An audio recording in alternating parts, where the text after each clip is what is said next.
厳選クラシックチャンネルへようこそ。クラシック音楽好きのなこです。今日は普段クラシック音楽を聴かない人でも絶対に聴いたことのあるクラシック曲、管弦楽曲10選をご紹介します。どこかで聴いたことのあるメロディーがたくさん出てきます。それでは早速いきましょう。1曲目はこちらです。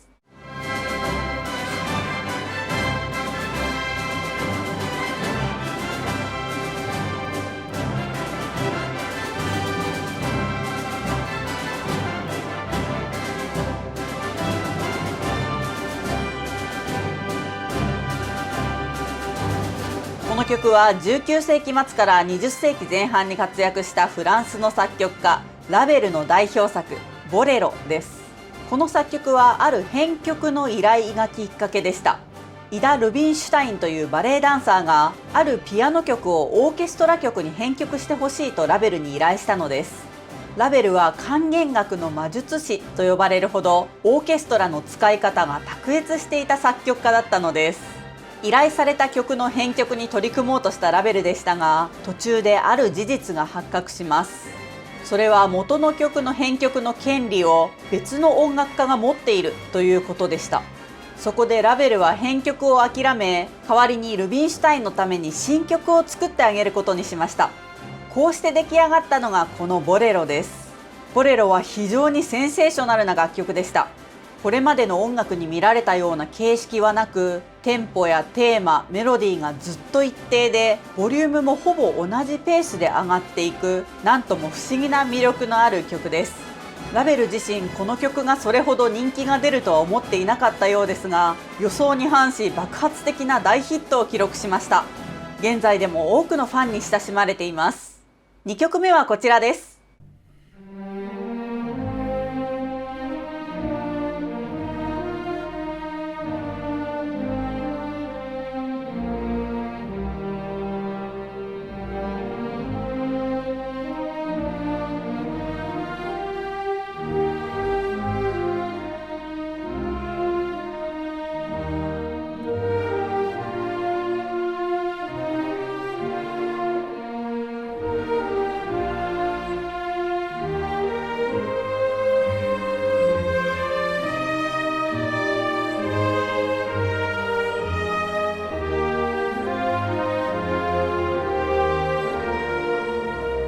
こちらは管弦楽のための組曲惑星の第4曲木星です。19世紀後半から20世紀前半に活躍したイギリスの作曲家ホルストの代表作です。このメロディーは曲の中間部分に出てくるのですが、イギリスの愛国歌やイングランド国教会の聖歌にもなっているそうです。日本では歌手の平原綾香さんが歌ったジュピターという曲でこのメロディーに出会った方も多いのではないでしょうか。この組曲惑星はタイトルの通り惑星それぞれをテーマにした曲をまとめた組曲です。作曲当時地球以外の太陽系の惑星として知られていた火星、金星、水星、木星、土星、天王星、海王星の7つの惑星がテーマになっています。今では超有名なこの曲、実は一時は忘れられた曲だったのです。ホルストが生まれたのは1874年、ちょうどロマン派の音楽が終焉を迎えつつあり、20世紀の新しい音楽が誕生する頃でした。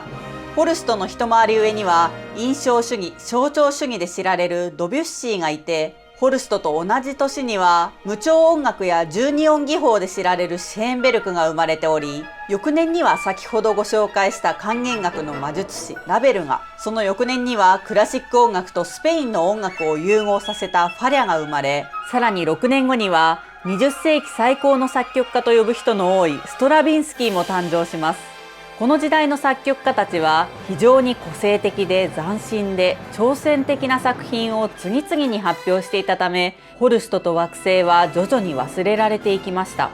しかし1960年代に入ってこの惑星は一躍脚光を浴びることになります。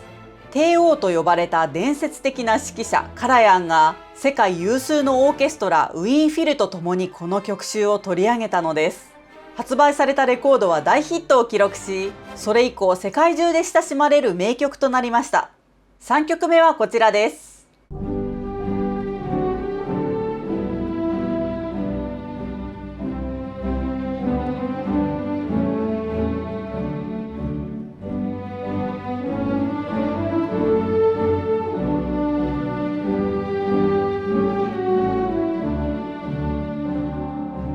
CM でもよく耳にするこの曲は管弦楽のための行進曲集威風堂々第1番です。19世紀後半から20世紀前半に活躍したイギリスの作曲家エルガーの作品です。この中間部分の有名なメロディーはイギリスでは希望と栄光の国と呼ばれています。世界的なイギリスの音楽祭 BBC プロムスではラストナイトと呼ばれる最終日の夜のコンサートでこれに歌詞をつけて観客が大合唱するのが通例となっています。イギリス国民に愛されるこの曲はイギリス第二の国歌と呼ぶ人もいるくらいです。今流れている中間部分も有名ですが冒頭の部分も非常に有名です。ぜひお聴きください。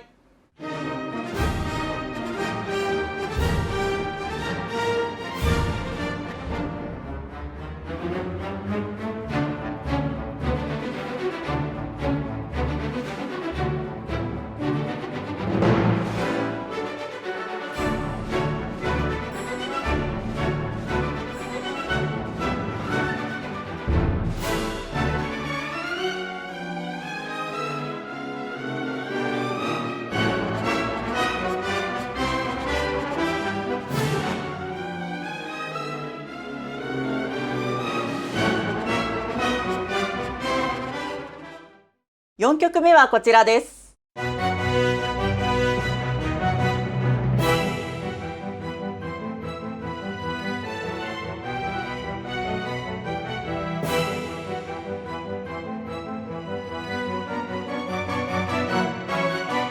運動会でもおなじみのこの曲はクシコスポストという曲です。19世紀後半から20世紀初頭に活躍したドイツの作曲家ネッケが作曲しました。実はこの曲世界でも日本での知名度が抜群に高い曲なんです。このクシコスポストというのは郵便馬車という意味です。管弦楽や吹奏楽の曲として演奏されることが多いのですが原曲はピアノの独奏曲だったとも言われます。今回は圧倒的に演奏機会の多い管弦楽曲ということで管弦楽曲編でご紹介しました。5曲目はこちらです。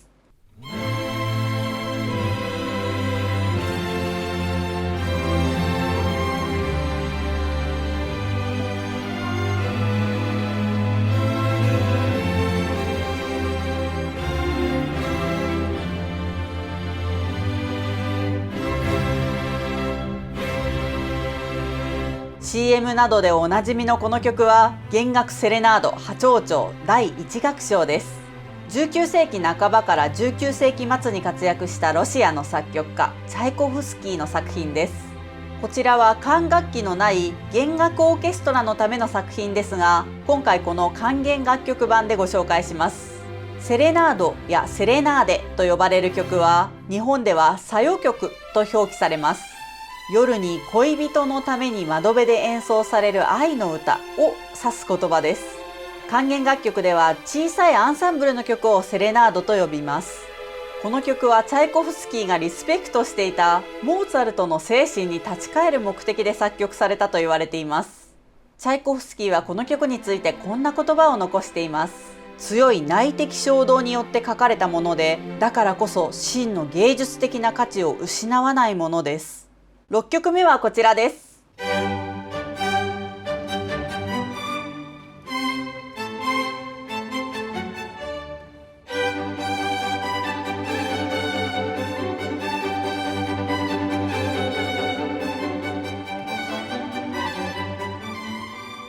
この曲はセレナード第13番アイネ・クライネ・ナハトムジーク第1楽章です。これは18世紀後半に活躍したオーストリアの作曲家モーツァルトの作品です。モーツァルトの作品の中でもとりわけ有名な曲なのですが、実は作曲の経緯や詳細についてはあまり詳しいことが分かっていないそうです。テレビやラジオ、映画やゲームなど様々な場面で使われる曲なので、皆さんもどこかで耳にしたことがあると思います。ちなみに私は通っていた小学校の掃除の時間にこの曲が流れていました。軽やかで爽やかなこの曲がぴったりだったのかもしれませんね。7曲目はこちらです。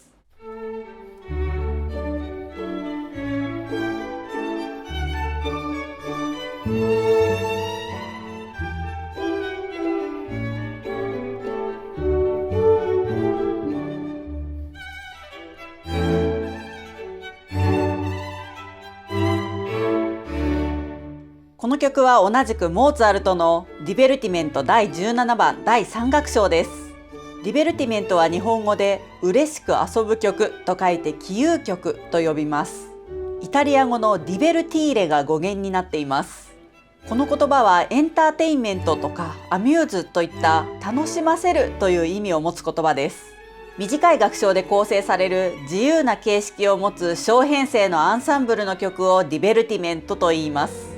先ほどのセレナードとかなり似たジャンルなのですが、セレナードは屋外での演奏用の曲、ディベルティメントは室内での演奏用の曲というふうに区別されることもあります。ちなみにこのディベルティメントという曲のジャンルは、モーツァルトの少し後、室内楽というジャンルに吸収されていくのですが、20世紀に入ってからストラビンスキーやバルトークラによって復活されました。8曲目はこちらです。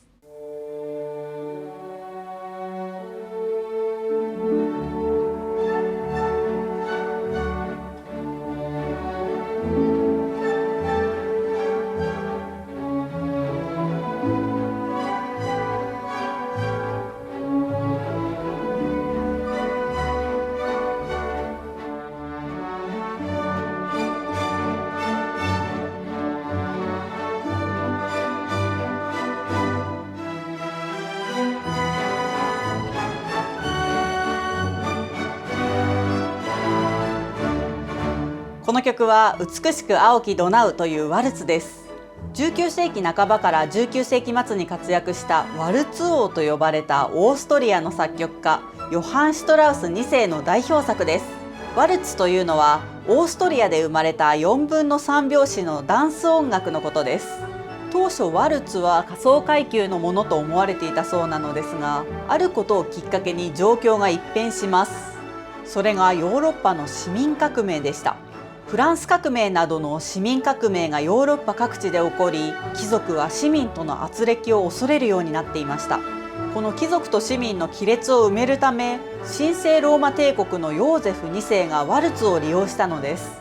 ウィーンで3000人の市民を宮廷舞踏場に招待し、みんなでワルツを踊ったと言われています。それからしばらくしてフランス革命やナポレオン戦争が終結します。そしてこの戦争の混乱をどうやって収束させるか、各国が話し合うための会議の場が持たれました。それがウィーン会議です。ウィーン会議では各国の利害がぶつかり合い、何ヶ月も結論が出ない状態が続きました。各国の代表者たちは開催される舞踏会でただただワルツを踊る日々を過ごしていたのです。円を描くように踊るワルツを会議が堂々巡りしている様子に例えて、会議は踊る、されど進まずという有名な言葉まで生まれました。しかしこのウィーン会議をきっかけにワルツはヨーロッパ全土に広がり、一気に人気音楽になりました。特にウィーンで発展したワルツはウィンナ・ワルツと呼ばれ、世界中で愛されるようになったのです。そのウィンナ・ワルツの最高の作曲家として名高いのがこのヨハン・シュトラウス2世です。代表作「美しく青きドナウ」はウィーンフィルが毎年行うニューイヤーコンサートで必ず演奏される定番の曲になっています。9曲目はこちらです。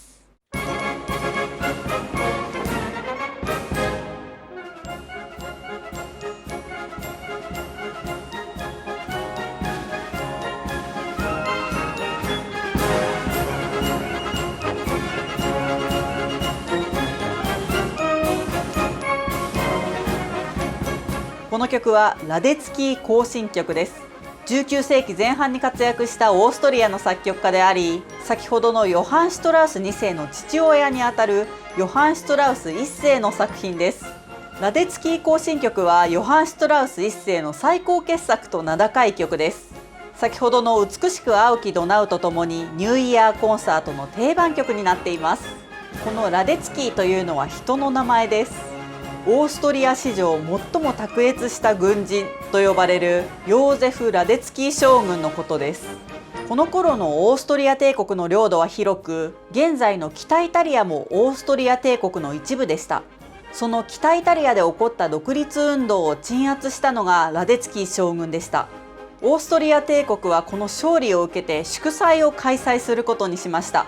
そして当時売れっ子作曲家だったヨハン・シュトラウス1世がこの祝祭のために新曲を作曲することになったのです。多忙だったヨハン・シュトラウス1世はなんとこの曲を2時間で書き上げたとも言われています。そして発表されたこの勇ましい曲はオーストリア政府側の人々を大熱狂させたのです。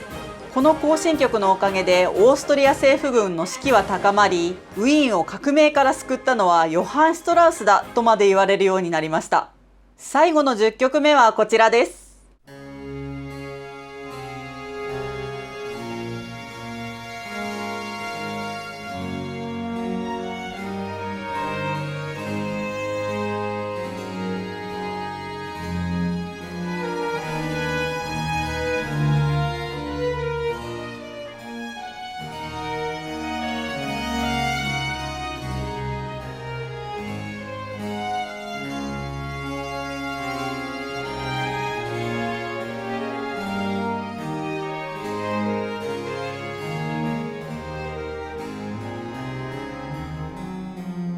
この曲はバッハの作曲した管弦楽組曲第3番第2曲エールです。管弦楽組曲と呼ばれていますが、バッハ自身は組曲とは定義していなかったそうで、4つの序曲というふうに表記されることもあります。また管弦楽曲というよりはより小規模な室内合奏曲として作曲されたと見られています。しかし現在ではオーケストラで演奏される機会が多いため、今回の管弦楽曲編の動画でご紹介します。このエールというのはフランス語で、英語ではエア、イタリア語ではアリアと呼ばれます。歌唱的な性格を持つ音楽を指す言葉です。ドイツの名バイオリニストヴィルヘルミが後にこの曲をピアノ伴奏とバイオリン独奏のための曲に編曲しました。それが G 線上のアリアと呼ばれたので、その曲名でご存知の方も多いと思います。G 線上のアリアの G 線というのはバイオリンの弦の一つである G の線、ゲー線のことです。編曲者のヴィルヘルミはこのエール、アリアの調を変えて編曲したことで、編曲後の曲がバイオリンのゲー線だけで演奏できるようになりました。そのため G 線上のアリアという名前で親しまれるようになったのです。いかがでしたか？皆さん全曲聞いたことがあったでしょうか？今日の動画が良かったと思った方はぜひグッドボタンで教えてください。このシリーズは交響曲交響詩編、オペラ、オペレッタ編、ピアノ曲編なども出していますので、ぜひそちらもご覧ください。今日の動画の感想はコメント欄でお待ちしています。今後も厳選クラシックチャンネルではクラシックをもっと身近にをモットーに、毎週金曜日の夜8時にクラシック音楽を楽しむ入り口になるような動画を配信しています。有名な作曲家の人生や代表作、クラシック音楽の歴史の流れ、オーケストラ楽団演奏家の紹介や有名曲のご紹介などを配信しています。クラシックに興味がある、クラシックにもっと詳しくなりたいという方はぜひチャンネル登録をして一緒にクラシック音楽のある生活を楽しみましょう。それではまた次の動画でお会いしましょう。ブラービー！